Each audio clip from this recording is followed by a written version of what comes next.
Hello అండి. అలసంద వడలు మనం చేసే విధంగా చేసుకుంటే చాలా టేస్ట్ ఉంటాయి. తింటుంటే ఇంకా తిందామనిపించేలా ఉంటాయి. అలాగే నేను ఎలా చేసుకుంటానో కూడా మీకు చూపిస్తాను. వచ్చేయండి. ఏం లేదు, ఇలా అలసందలు అయితే ఒక నైట్ అంతా నానబెట్టేసుకొని ఆ తర్వాత ఇలా వడవేసుకొని మంచిగా గాలించుకోవాలి. కొన్నిట్లో రాళ్ళు ఉంటాయన్నమాట. గాలించుకొని ఇలా వడేసి పెట్టుకొని దీంట్లోకి మెయిన్ అయితే తెల్లబాయలు వేయాలి. తెల్లబాయలు వేస్తేనే వడ అనేది చాలా మంచిగా వస్తుందన్నమాట. తెల్లబాయలు, అల్లము, పచ్చిమిరపకాయలు, అలాగే పుదీనా, కొత్తిమీర, అలాగే కరివేపాకు అన్నీ, కొంచెం జీలకర్ర అన్నీ కూడా నేనైతే మిక్సీలో కొట్టలేదన్నమాట. ఇలా కొన్ని కొన్ని పోసుకొని ఇలా రోట్లో దంచాను. రోట్లో దంచుకుంటే ఆ టేస్టే వేరబ్బా. ఏమైనా కూడా మిక్సీలో కొడితే మెత్తగా వస్తాయన్నమాట. అంత మంచిగా అనిపించవు.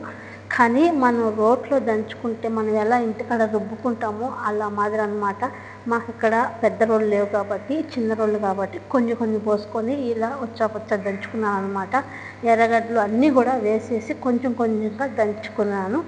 ఆ తర్వాత సరిపోయినంత సాల్ట్ కూడా వేసుకొని మంచిగా మొత్తం కలుపుకొని చూసుకొని ఆ తర్వాత ఒక బాణట్లు పెట్టుకొని సరిపడా ఆయిల్ వేసుకొని ఇలా ఒక ప్లాస్టిక్ కవర్ తీసుకొని మనకి వీలైనంత పల్సగా తట్టి వేసుకున్నామంటే అబ్బా, వడ తింటుంటే ఇంకా తిందామనిపిస్తుంది అనమాట. అంత మంచిగా ఉంటాయి. చూసారు కదా, మనకి పెనుములో ఎన్ని పడతాయో అంతవరకు వేసుకొని ఒక పక్క మంచిగా గోల్డెన్ కలర్ వచ్చేంత వరకు కాలినాక ఈవతలకు కూడా తిప్పుకొని అన్నీ కూడా ఇలాగే చేసేసుకున్నామంటే చికెన్లో కానీ మటన్లో కానీ చాలా బాగుంటాయి. ఈ వీడియో ఎలా అనిపించిందో ప్లీజ్ లైక్ చేయండి. బాయ్.